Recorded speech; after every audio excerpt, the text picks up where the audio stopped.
بسم اللہ الرحمن الرحیم۔ میں شادی کے بعد رخصت ہو کر اپنے سسرال پہنچی تو میرے شوہر نے جھجک کر پہلی ہی رات بتا دیا کہ میرا اچھا استقبال نہیں ہونے والا۔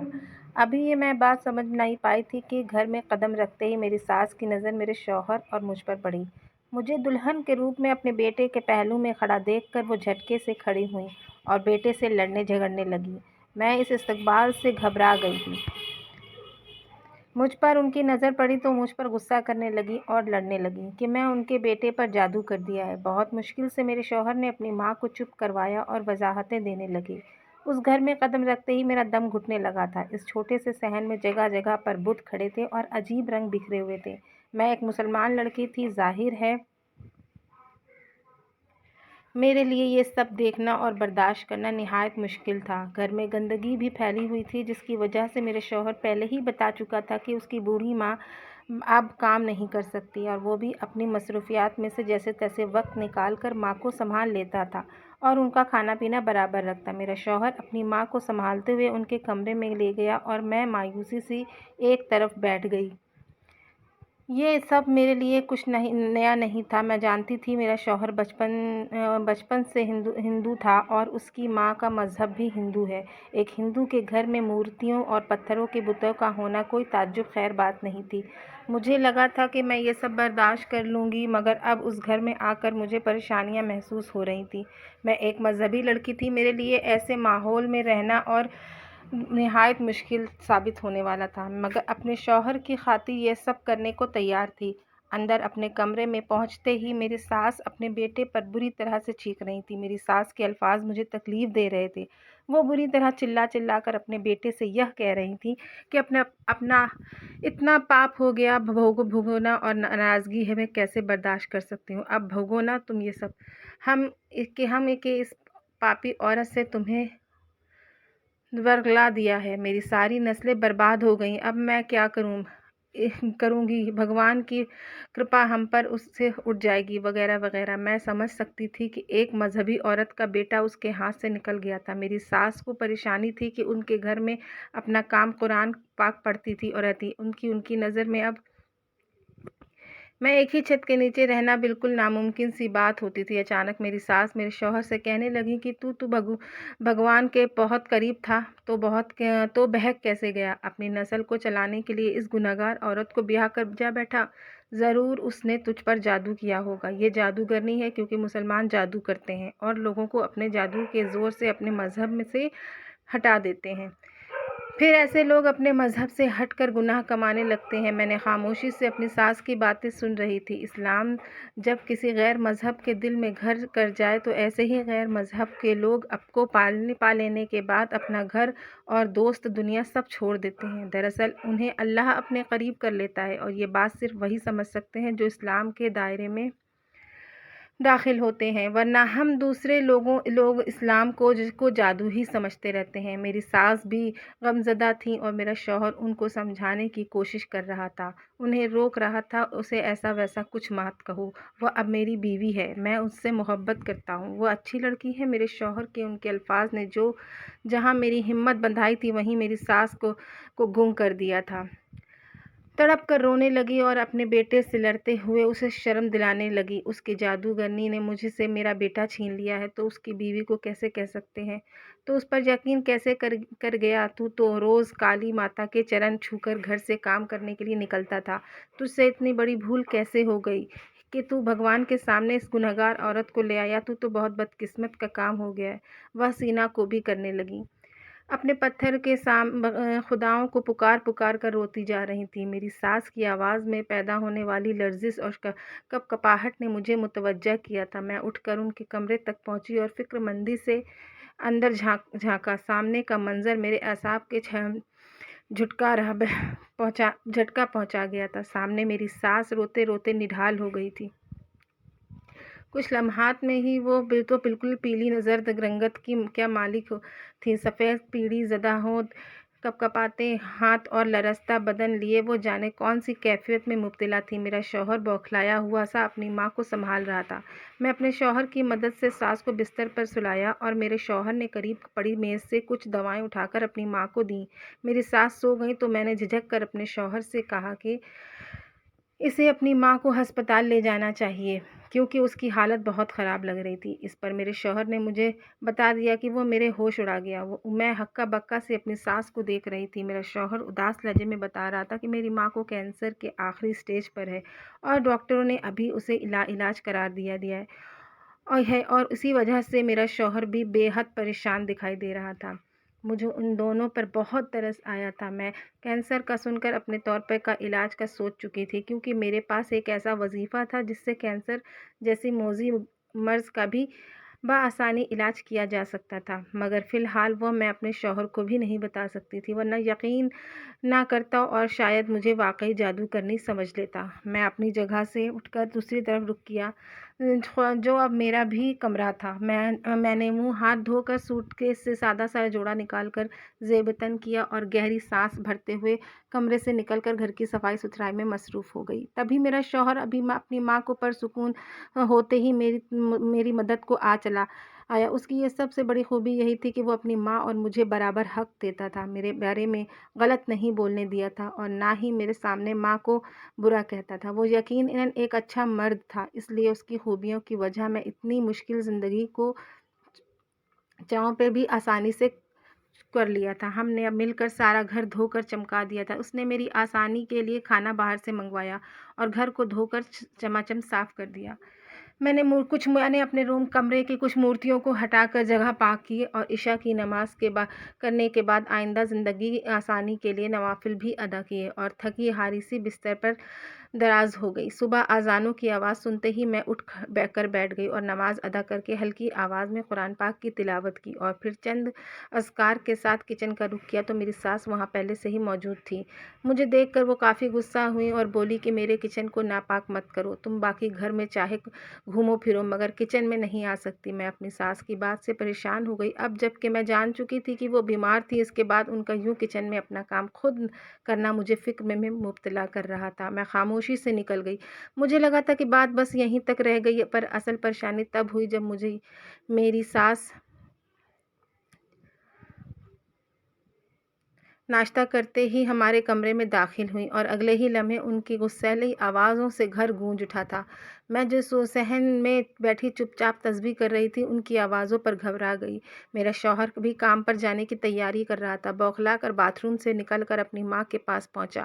میری ساس کمرے میں رکھے اپنے بت ڈھونڈ رہی تھی اور اپنے بیٹے کو لان تان کر رہی تھی جس نے ان کے پتھر کے بتوں کو میری خاطر چھپا دیا تھا۔ میری ساس نے اس بات پر ہنگامہ کھڑا کر دیا تھا اور ڈھیر سارے نئے بت منگوا کر پورے گھر میں پھیلا دیے۔ میرے لیے عبادت کرنا مشکل ہو گیا تھا۔ میرے شوہر نے اپنے گھر کی چھت پر ایک چھوٹے سے کمرے کو میرے لیے پاک کر کے عبادت گاہ بنا دیا تھا۔ وہ شرمندہ تھا مگر اپنی بیمار ماں کو موت کے قریب کی ضد نہیں کرنا چاہتی تھی۔ میں بھی خاموشی سے وہاں جا کر عبادت کرنے لگی تھی اور نہایت رازداری سے میں اپنی ساس کو بیماریوں کے لیے اپنا وظیفہ بھی کر رہی تھی۔ دن یوں ہی دھوپ چھاؤں سے گزر رہے تھے، میں خاموشی سے اپنے کام میں مگن رہتی۔ میری ساس کا جب بھی مجھ پہ سے سامنا ہوتا تو وہ اپنی زبان سے تیر برساتی رہتی اور لڑنے لگتی کہ میں ان کے گھر کا سکون برباد کر دیا ہے۔ میں اس سب پر دھیان نہیں دیتی مگر کبھی کبھی دل دکھ کر رہ جاتا۔ میں خاموشی ہی رہتی، پلٹ کر کبھی ساس کو جواب تک نہ دیا۔ میری ساس کھل کر اپنے بتوں کی پوجا کرنا چاہتی تھی مگر بیماری کی وجہ سے ان کے لیے یہ سب مشکل ہو رہا تھا۔ وہ اکثر رونے لگتیں کہ کاش میری ایسی بہو آتی جو گھر میں پوجا کرتی رہتی اور گھر میں گھنٹے بجتے رہتے تاکہ میری ساس کو بھی سکون ملتا، مگر جب سے میں آئی تھی گھر میں ایک الگ سی خاموشی رہنے لگی تھی۔ میرا ہر وقت درود پاک کا ورد کرنا میری ساس کو کھٹکا دیا تھا کہ میں زیر لب آخر کیا بڑبڑاتی ہوں۔ وقت گزرنے کے ساتھ ساتھ میری ساس کی صحت بحال ہونے لگی، وہ خود بھی اپنے اندر تبدیلی محسوس کر رہی تھی، مگر اس بات نے ان کو خوش کرنے کے بجائے مزید گھبراہٹ میں مبتلا کر دیا تھا۔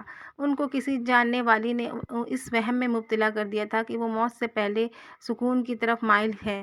وہ مجھ سے لڑنے لگتی تھی کہ میں ان کی زندگی کی ختم کر رہی ہوں اور ان پر جادو ٹونا کرتی رہتی ہوں۔ ان کی تسلی کے لیے میرے شوہر ان کا معائنہ کروانے لے گیا جہاں ڈاکٹر نے ان کو کچھ ٹیسٹ کیے اور رزلٹ کے بعد آنے کا بتا کر بھیج دیا۔ ٹیسٹ کا نتیجہ کی وجہ سے پہلے کے تمام روز میری ساس خوف میں مبتلا رہے ہی انہیں لگتا تھا کہ ٹیسٹ کے نتائج میں یقیناً ان کی موت کا پروانہ ہوگا۔ ایک ہفتے کے بعد میرا شوہر ٹیسٹ کا نتیجہ لے کر گھر لوٹا تو بے حد خوش تھا اور آتے ہی مجھ سے بولا کہ تم ہمارے لیے بہت خوش بخت ثابت ہوئی ہو۔ پھر اس نے اپنی ماں کو خوشی سے گلے لگایا۔ میری ساس اس سب سے بہت الگ دریافت کرنے لگی۔ میں بھی سوالیہ نظروں سے اپنے شوہر کو دیکھ رہی تھی جس کا چہرہ خوشی سے چمک رہا تھا۔ پہلی بار وہ اتنا کھل کر ہنس بول رہا تھا۔ تب میرے شوہر نے اپنی ماں کو بتایا کہ وہ بالکل ٹھیک ہو چکی ہیں اور کینسر کا شبہ تک نہیں رہا۔ پھر اس نے اطمینان سے مجھے دیکھتے ہوئے کہا کہ ماں، اس سب کے پیچھے تمہاری بہو کا ہاتھ ہے۔ یہ ہم دونوں کے لیے خوش بخت ثابت ہوئی ہے۔ اس کا دین غلط یا جھوٹا نہیں ہے۔ میری ساس اپنی بیماری کے بالکل ہی ختم ہو جانے کا سن کر ساکت رہ گئی تھی۔ اسے یقین نہیں آ رہا تھا کہ موت کے قریب پہنچ کر انہیں زندگی مل گئی۔ میں اطمینان سے مسکرا رہی تھی۔ میرا اللہ پر یقین اور میرا وظیفہ کارگر ثابت ہوا تھا۔ میری ساس نے حیرت بھرے لہجے میں مجھے اس سے استغفار کیا موقع یہ کہا کہ میں بالکل ٹھیک ہو گئی ہے۔ وہ اب میرے مذہب کے بارے میں جاننا چاہتی تھی۔ وہ مجسس تھی کہ یہ کوئی مذہب اتنا طاقتور کیسے ہو سکتا ہے کہ بیماری کا علاج کر دے۔ اس روز میں نے اپنے شوہر اور ساس کو نہایت اعتماد سے بتایا کہ میں نے آپ لوگوں سے چھپ کر ایک وظیفہ کیا تھا اور اپنی ساس کو پانی دم کر کے دن میں 3 مرتبہ پلاتی تھی، جبکہ میری ساس ایک دم چپ سی رہ گئی۔ میرا شوہر حیرت سے مجھے دیکھنے لگا اور بولا کہ اگر تم علاج کرنا چاہتی تھی تو چھپایا کیوں؟ میں نے اپنے شوہر کو بتایا کہ بے شک میرا یقین اپنے اللہ پر پورا ہے، مگر وہ لوگ یقیناً تب میری بات نہ سمجھ سکتے اور میری ساس جان لیتی تو وہ کبھی میرا دم کیا ہوا پانی نہ پیتی۔ میرا شوہر خاموش ہو گیا۔ میری ساس پر شوق لہجے میں بولی، اس سے برکت کلام تھے کے بارے میں بار بار سوال کرنے لگی اور تفصیل جاننے کی کوشش کرنے لگی۔ میں نے اپنی ساس کو بتایا کہ مجھے ہر روز دن میں 3 بار یعنی صبح، دوپہر، شام سورہ رحمان کو سن کر یا پڑھ کر پانی پر دم کرنا تھا۔ اپنی ساس کو پابندی کی وجہ سے میں گھر میں کھل کر سورہ رحمان کی قرأت نہیں لگا سکتی تھی، اس لیے میں نے روزانہ خاموشی سے خود تلاوت کی اور پانی پر دم کر کے آپ کو پلاتی